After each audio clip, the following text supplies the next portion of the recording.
注意看，这个女孩叫小美。不对，咱们这个频道的重点是注意看，这家公司叫美泰。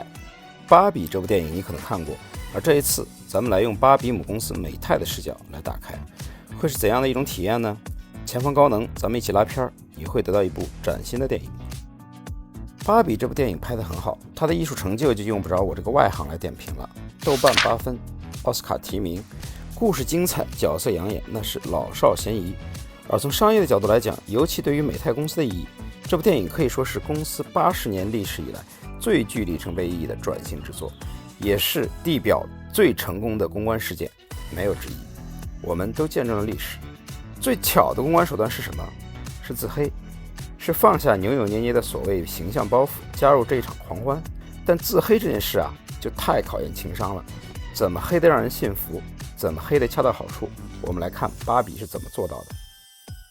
电影最聪明的地方就在于，他表扬了芭比，黑了公司，因为公司或者说资本方往往跟消费者是站在对立面的，所以表扬产品，然后黑公司，在一定程度上就会让多数的消费者或者品牌的爱好者感到舒适。情绪的引导，首先是找到共同的敌人，这个敌人是谁都不如公司的管理层更好。还有什么比油腻、僵化、愚蠢的资方更能代表敌人的吗？我们可以看到，芭比对管理层的刻画，扑面而来的就是愚蠢。但这种愚蠢在你看来怎么样？是不是感觉不讨厌，甚至还有点可爱？所以精英、傲慢和冷漠是真正的黑化，而愚蠢某种意义上其实是一种美化，一种邪修的洗白。作为大众消费者，我们大概率都知道芭比，但在这部电影之前，很可能很少有人会去 care 芭比背后的公司是谁，这家公司的价值观是什么。芭比曾经有过争议，有过低谷，它需要转型，需要重新被消费者爱上。所以通过这样一部电影，美泰做了一个非常非常聪明的战术上的敌我区隔，把人们曾经对芭比的所有负面的情绪，芭比可能犯过的错误，全部都甩锅给了公司的管理层。但是注意啊，只有管理层才是敌人。在美泰这家公司里，咱们居然还有2个队友，谁？一个是芭比的创作者露丝，因为她代表的是芭比的初衷和价值观，所以她的形象是一位慈祥的老太太，住在一间温馨的屋子里，没有商业，没有铜臭。到电影的最后，她还要拯救和启发我们的主角。另一个是行政员工 Gloria， 她在公司的地位很低，在老板眼里就是个传话大姐，但她代表的是像我们一样的普通人，所以她有血有肉，有勇气和主角一起对抗管理层。但没关系，管理层愿意背这个锅，对吧？公司要的是赚钱，我又不需要在道德上被大众所认可。没关系，你把管理层黑得越狠，这个产品就会更加无限地接近消费者的认可，甚至在一定程度上，消费者还会站在产品的角度为产品辩护，去对抗管理层。如此这般，品牌就完成了一个内部的自洽。一个被验证过无数次的真理，就是消费者越同情产品，越痛恨公司，公司的收益反而越高。最经典的案例就是游戏行业，对吧？玩家和游戏是一家人，是一边的，而一旦游戏出了什么幺蛾子，那就是公司傻。公司不爱惜羽毛，但道理说起来容易，真正能深刻理解并敢于执行的公司高层是不多的。就说如果你是美泰的 CEO， 然后电影剧本交上来了，把你写成了一个又虚伪又无能又没脑子的样子，把你的公司刻画的像个万恶的法西斯工厂一样啊，甚至连 FBI 都是温馨明亮的暖色调，美泰公司居然就这么个死样子。这个啊，它真的不是说你有点幽默感就能包容的，它还是需要相当强大的理解这件事情的智商和格局。当然，美泰不仅仅只有芭比这一个 IP， 但芭比的确是公司最重要的 IP 之一。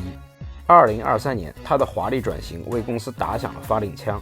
接下来，美泰要做的就是复制这个奇迹，让公司从一家单纯的玩具制造商升级成为 IP 运营商。但你可能没想到的是，在 IP 经济的时代，美泰的觉醒其实是滞后的。它慢的还不是一星半点，而是慢了足足10年。那么芭比的奇迹还能再复制吗？后知后觉的美泰做这一切还来得及吗？大家好，我是专注做消费危机的八戒，带着粉色的好奇心，让我们开始美泰正传。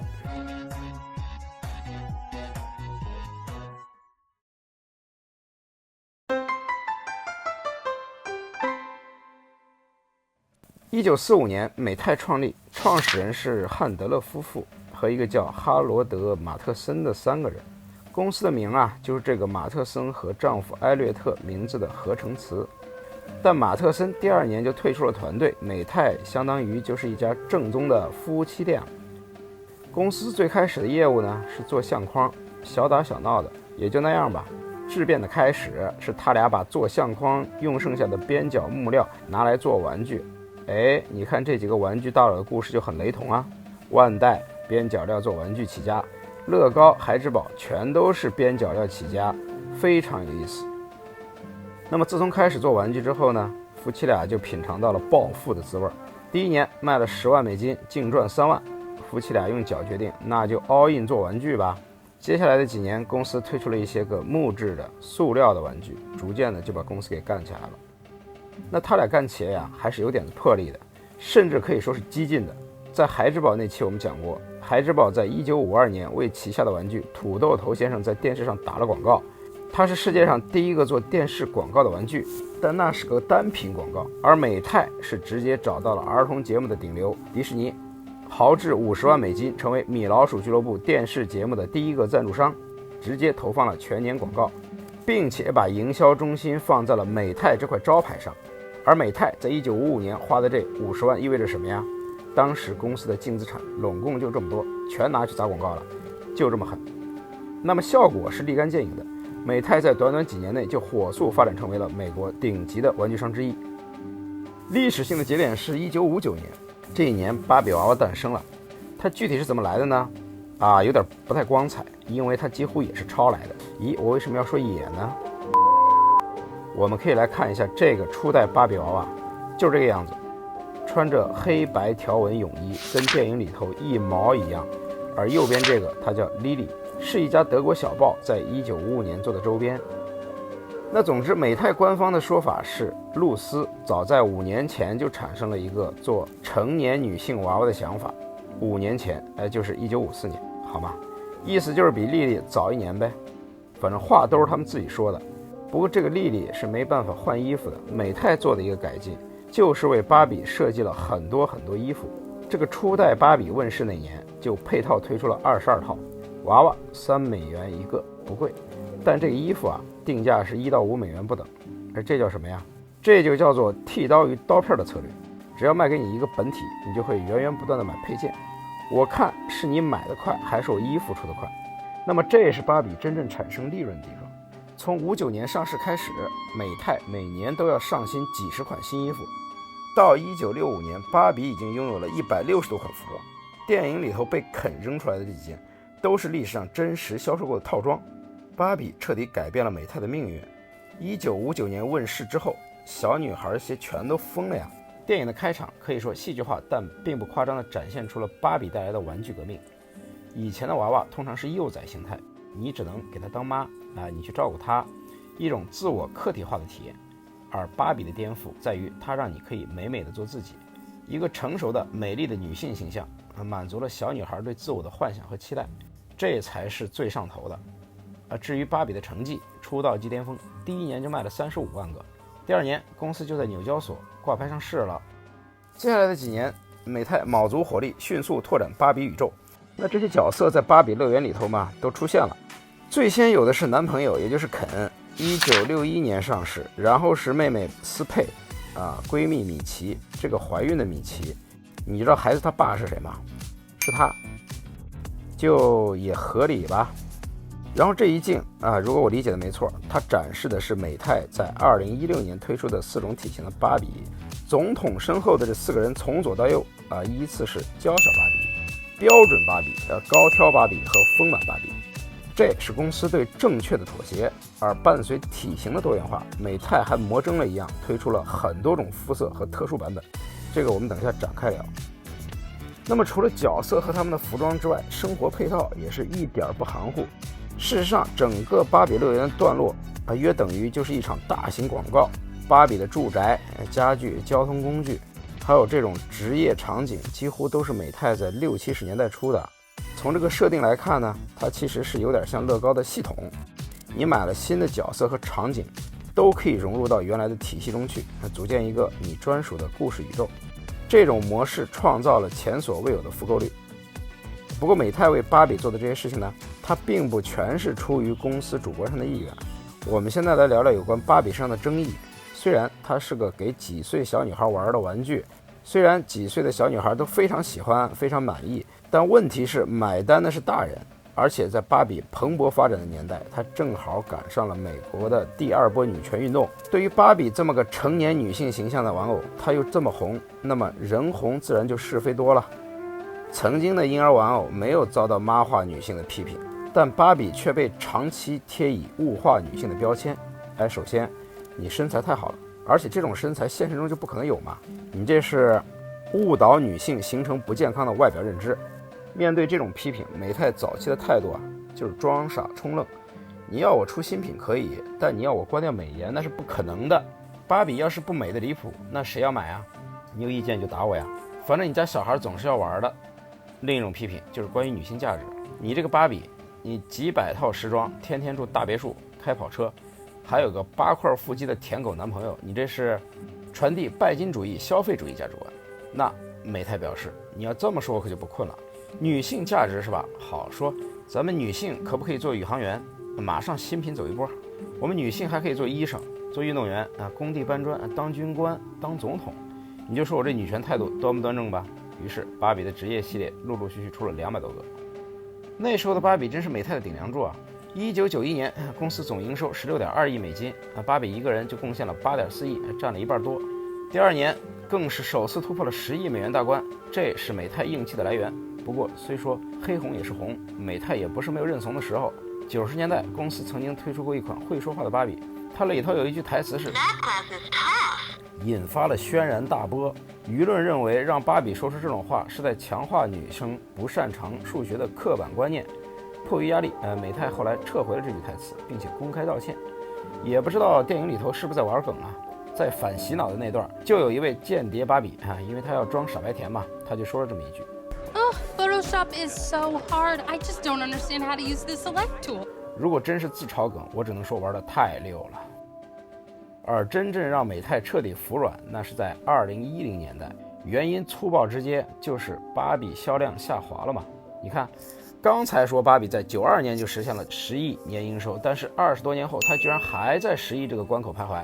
尤其从2014年起，那个数字简直没眼看了，比20年前还不如。这个销量为什么会下滑？有明面上的原因，也有更深层次、真正致命的原因。我稍微卖个关子，咱们先来看一下美泰的自救策略。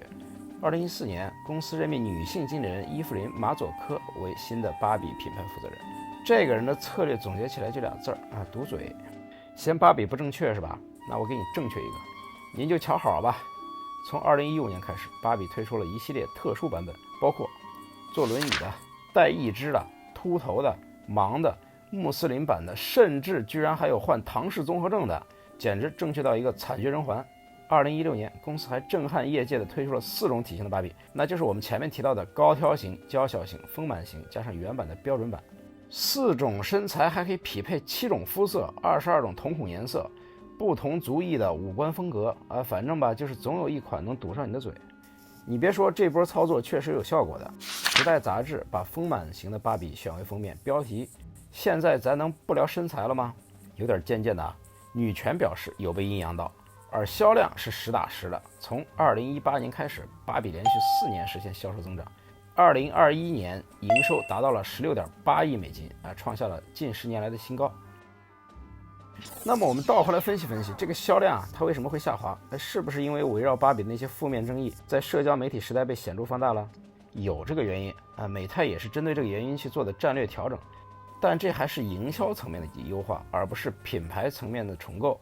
那时候的美泰完全没有意识到，或者说有但不多的是，芭比其实是败给了内容经济。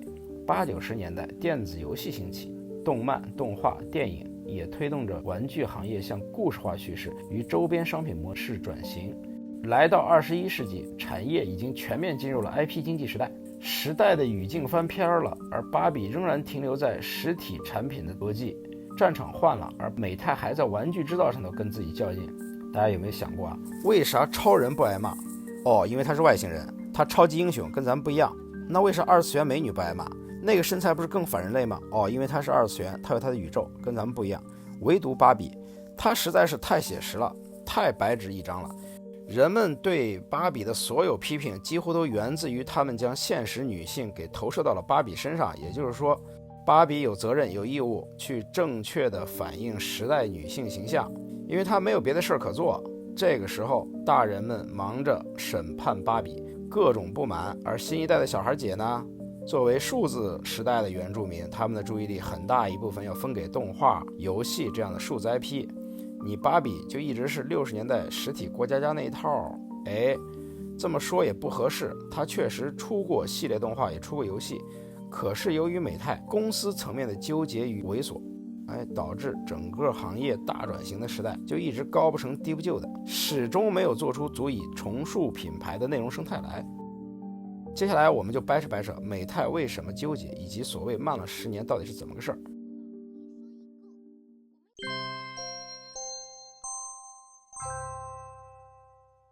想要丝滑地理解美泰的慢，咱们需要花点时间了解一下公司当年的快。在芭比的王炸开局过后，美泰也没闲着，开始琢磨如何用同样的套路再把男孩时尚给拿过来。那么在60年代的美国，一个比较受欢迎的男孩玩具就是合金小汽车。当时这个赛道的统治者是英国品牌火柴盒，它真的就是装在一个火柴盒一样的小纸盒里头，拿出来就是一辆非常有质感的小汽车，设计上属于忠实还原现实中的汽车。那么美泰就打算要对标火柴盒，做出一款竞品来。设计团队相当梦幻，前导弹工程师杰克莱恩负责技术开发，这个人之前还设计过芭比娃娃。另外请来了前通用汽车车身设计师哈里布莱德利来操刀造型。1968年风火轮诞生了。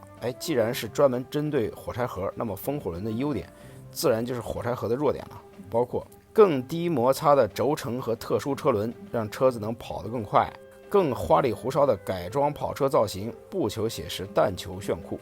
于是风火轮首发的16款车型一上市，就引起了男孩们的狂热追捧。剃刀与刀片策略百试不爽。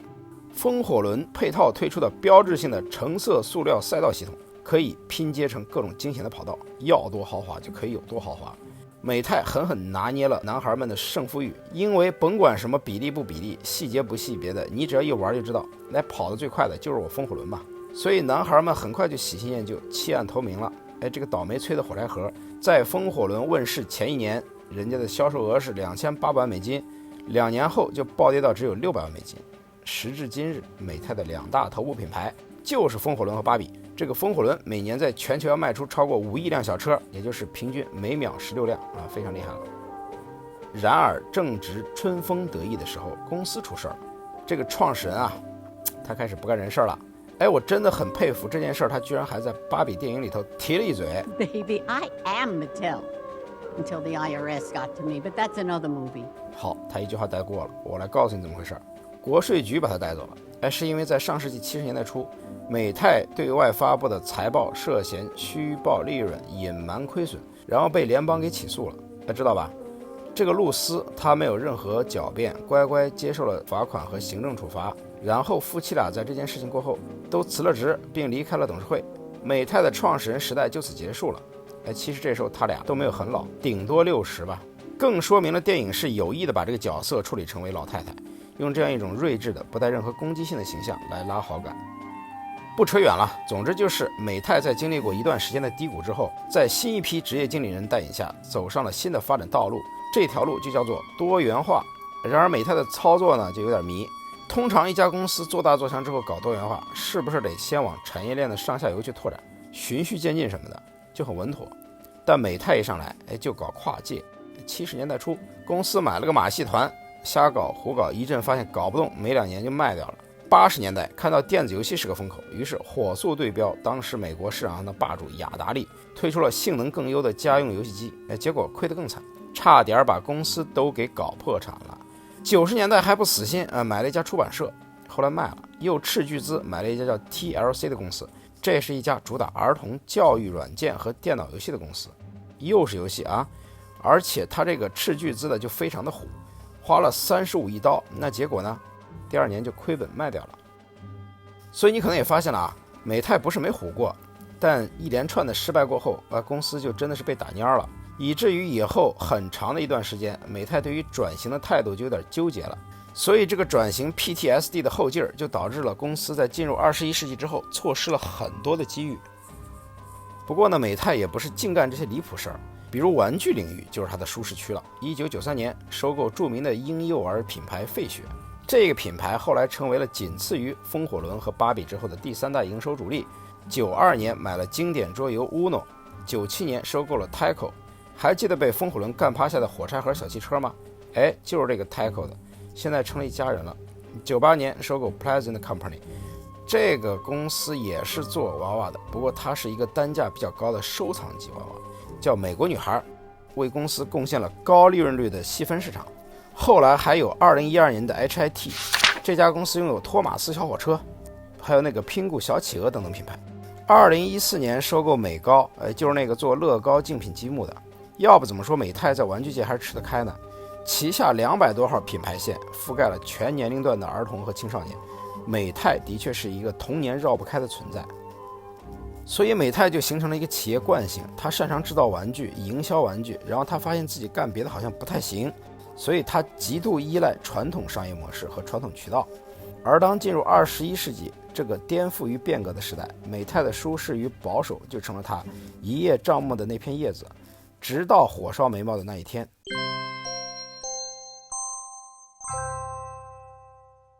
那么这个时候，我们就要邀请美泰一直以来相爱相杀的劲敌孩之宝出场了。这对冤家呀，反正就是一直保持一个风水轮流转的状态。你牛逼了要收购我，我牛逼了要收购你，最后就还是各玩各的。他们俩有一个共同的大腿，就是迪士尼。2000年，美泰竞标成功，打败孩之宝，拿下了迪士尼公主系列玩具的全球授权。这当然是一笔大单，每年都要为公司带来3到5亿美元的营收。老老实干就完事儿了。那么迪士尼爸爸也是个端水大师啊，星球大战的授权早就给了孩之宝，2006年又把漫威的玩具授权给了孩之宝，此为一个伏笔。话说美泰这头，他干了一阵子之后呢，不老实了，又来了一波迷之操作，这就要倒回去串上芭比那条线了。那时候芭比的销量不是一年年的在掉吗？美泰着急啊，而寻思看公主系列还挺受欢迎的，于是就推出了公主主题的芭比娃娃。嗨，这还没完，2013年公司还专门单开了一条线，不是芭比哦，就是专门的公主娃娃。我都不知道说啥好了。这波自己打自己还得罪爸爸的骚操作，那是给迪士尼都整不会了。而另一头，人孩之宝的态度就明显要真诚太多了，玩具改进、市场调研整的那是一套一套的，鞍前马后的特别积极。于是2014年的某一天，在孩之宝又在做汇报的时候，迪士尼说可以很好，你们把男孩给琢磨透了，那么女孩市场这块你们怎么看？2014年9月，迪士尼正式将公主系列授权给了孩之宝，包括那个印钞机一样的冰雪奇缘。这个消息对于美泰来说可太晴天霹雳了。消息公布之后，美泰股价暴跌超过6%。3个月后，美泰 CEO 换人，新 CEO 上任第一件事就是给迪士尼道歉，公司高层悔不当初，但为时已晚。这件事算是一个导火索，让美泰终于开始反思起了那个问题：内容即王道。迪士尼的公主，不管是美泰做还是孩之宝做，消费者都会买。所以真正与消费者建立了情感链接的是故事，是 IP， 而不是哪个制造厂家。但美泰反个思也是反得够拖拉的，竞争对手就摆在眼前，人孩之宝这些年营收、毛利率和市值都在稳步增长，而美泰却是各种往下掉。这种对比让华尔街和美泰董事会就越来越焦虑了。2017年，公司又换了一个 CEO， 结果干了1年就不行了。2018年再换一个，好，这回有谱了。新任 CEO 名叫伊农克雷兹，曾经干过华纳音乐的主席，干过迪士尼旗下一个媒体品牌的 CEO， 终于给美泰带来了完全不同的视角。这个克雷兹到任后，立刻明确提出，美泰要从玩具制造商转型为 IP 驱动的玩具娱乐公司。这个战略听起来是不是十分耳熟？因为孩之宝10年前就说过了，甚至在说这话之前，变形金刚就已经拍过动画、拍过大电影，成长成了一个非常成熟的内容 IP。而美泰在过去10年错过的东西还很多，比如游戏没有一个出圈的，比如动画流媒体时代，人家奈飞真金白银拿出来大头儿童动画，孩之宝做了小马宝莉，而美泰啥也没做。如果说这些事儿没做，还能甩锅给没有正式决定转型，可是美泰就连电商也没及时布局。公司过去长期依赖像沃尔玛、玩具反斗城这样的传统零售，一直到2019年左右才大力推进自营电商和网络营销，属实有点说不过去。于是这个克雷兹啊就火速开启了亡羊补牢模式。第一件重大举措就是成立了美泰影业，开始系统性的将美泰的 IP 推向好莱坞。虽然我们现在只看到一部芭比出来了，但美泰从一开始就拉了一长串项目清单，把旗下每一个重要 IP 都计划了起来。风火轮我能理解，但那个桌游 Uno 是要准备咋拍咱也不知道。所以就还是聊回芭比吧，来八卦一下电影前期立项的故事。你说美泰迟钝呢，但其实人早在2009年就找到了环球影业，打算开发真人电影了。只不过这个项目一直没咋推进，到了2014年就转交到了索尼手上。索尼呢倒是雷厉风行，甚至连主演都找好了，计划由安妮海瑟薇来出演芭比，但不知道为什么还是一直不拍。直到2018年，这回不一样了，美泰自己成立了影业公司，自己成了自己的乙方，然后这就又找到了华纳兄弟来负责制作。在玩具 IP 改编大电影方面，华纳那是有经验的，之前已经为乐高做了2部电影，口碑和票房都还不错。但这部电影的灵魂人物，我个人认为，一个是导演格雷塔·格韦格，她本身就是女性，同时又很擅长处理女性成长这方面的题材。芭比的剧本她也参与了创作。另一个是主演马格特·罗比，她同时也是制作人之一。我猜啊，像这种剧本在和美泰交付的过程当中，它一定是非常曲折坎坷的。真要说服美泰，肯定也少不了面红耳赤啊、赌咒发誓之类的事情。但2位女性做到了，说她们俩是美泰的贵人也不为过吧。因为这部电影直接把整个品牌的审美拔高了。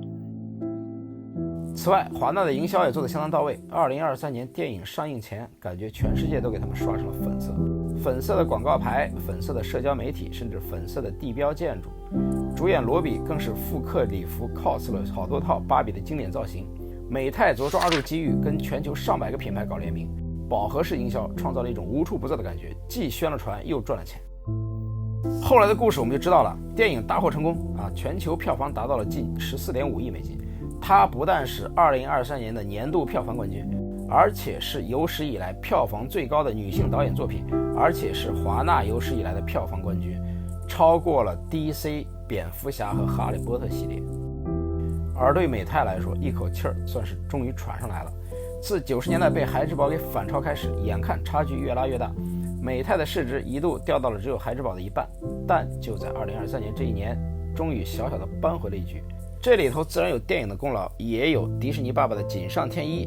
是的，在2022年，迪士尼把公主系列的玩具授权又还给了美泰，这回啊可得好好珍惜了。话说这俩公司啊，就仿佛是一个什么此消彼长的魔咒一样。美泰在2010年代经历的，孩之宝现在正在经历，并且2023年还是宝最背的一年，因为他4年前花40亿美金买了一个影视公司伊万，在这一年含泪大甩卖，才卖了5亿。最近这些年，孩之宝正在进行一个类似于断舍离的战略转型，砍掉了超过2/3的生产线，要把资源集中到少数几个头部大 IP 上来。所以2家公司此刻都处在各自的关键节点，未来格局如何演化，一切都还是未知数。回到美泰，虽然芭比获得了现象级成功，美泰也斗志昂扬地继续推进其他 IP 影视化项目，但是芭比的奇迹还能不能再复制，那就很难说。美泰作为上市公司，特别是近些年这个不太稳定的经营状态，它每个季度都有财报压力，要是盈利不好看，回头股价又该跌了。但 IP 的影视化之路，它就是一个极其考验耐心的过程。前期投资越大，制作越是精良，这个回报周期可能就越慢。比如从首次立项开始，芭比满打满算等了足足14年，你敢再让投资人等一个试试？要如何去平衡现实业绩和长期愿景，是公司转型之路上的最大难题之一。美泰没有在最好的时候放手一搏，现在被压力顶着走，它的容错空间就比那些早早入局的同行们要来得更低。芭比的成功为美泰赢得了宝贵的时间窗口，股东和华尔街暂时相信公司走在正确的道路上，愿意给予耐心，但这个窗口不会永远敞开。如果在未来2到3年内，美泰无法推出第2部成功的 IP 电影，或者无法显著提升授权收入占比，人们的失望恐怕又会反映在股价上了。所以这个局到底还能不能破了？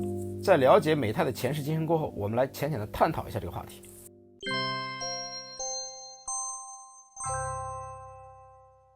从历史上看，美泰每一次的战略滞后，似乎都源于一种路径依赖的惯性思维。它的组织结构和利润模式始终围绕卖玩具而非卖故事在运转。它不懂如何把 IP 的内容价值转化为可沉淀的资产。我们不能把芭比的成功看作是美泰内容能力的证明，因为影片的核心创意、制作、发行都是由华纳主导的。它证明的是芭比 IP 的市场价值。也就是说，虽然美泰手里握着 IP， 但这些白纸 IP 们会被什么样的内容所定义，却不由美泰自己所掌握。如果下回运气没那么好，没有遇到神仙团队，搞不好 IP 让人给玩砸的可能性当然是有的。对于 IP 经济的理解和深度参与，美泰落后了竞争对手们10年，不是一朝一夕就能赶上。2024年的财年，美泰营收53.8亿美金，同比还略微降了1%，净利润率有所提升，但还是只有个位数，就不到10%啊。为啥？因为它没有足够多的溢价空间。对比同行业里的佼佼者乐高，别人可是高达33%。OK， 就算乐高它是个特例，它品牌溢价的神，那属性最接近的孩之宝人也有15%左右。孩之宝我们之前讲过啊，除了威士忌这个暴力怪之外，我们知道品牌授权也是个高毛利业务，对吧？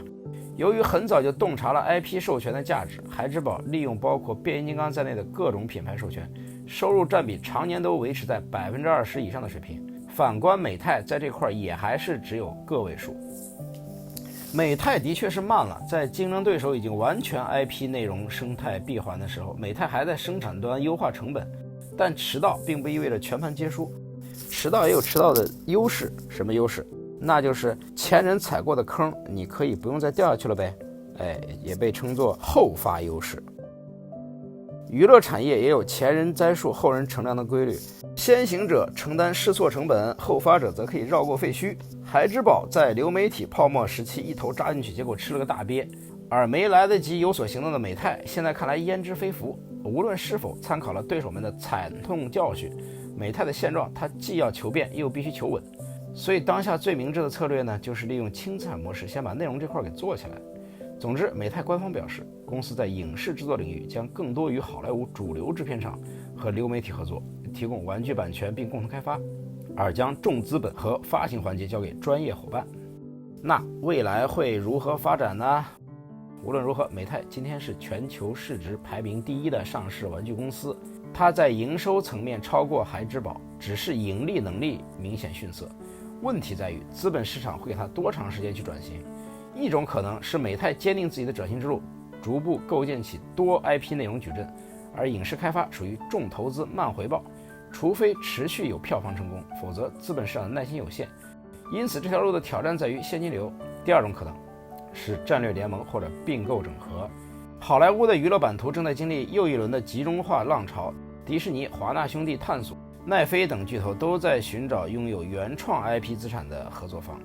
美泰的 IP 库视作宝矿，如果公司无法在未来3到5年内建立稳定的内容产出体系，始终无法蜕变成为成熟的 IP 航母，那么垂涎这些 IP 的大佬们恐怕就会有所行动了。但比美泰战略更大的变量是时代本身，上一个风口之后了，这个风口现在却是很公平的朝每一个人开放，它就是 AI。AI 的崛起正在重塑内容产业的底层逻辑，它不取代创意，却会改变创意的分配机制。当制作门槛被拉平后，竞争力就转向了 IP 价值本身和你的分发能力。对一家以 IP 为核心资产的企业而言，这既是威胁，也是前所未有的机会。IP 资产方面，美泰确实有优势，芭比、风火轮等品牌的认知度和情感链接，不是 AI 随便生成一个新角色就能替代的。但在分发渠道方面，美泰却可以说是一塌糊涂。没有自己的新媒体平台，没有高活跃度的粉丝社区，没有一个能直接触达和连接消费者的很好桥梁。不是每一个 IP 都具备像芭比那样铺天盖地的资源可以助力破圈，所以在新一轮，就是这一轮啊，产业革命里，美泰需要做的和构建内容宇宙同样重要的事情还有很多，就看公司这一次能不能快点反应过来了。好，感谢你陪我看到这里，欢迎弹幕评论提出你的看法，我会认真看的。消费不止，金钱不眠，我们下次见。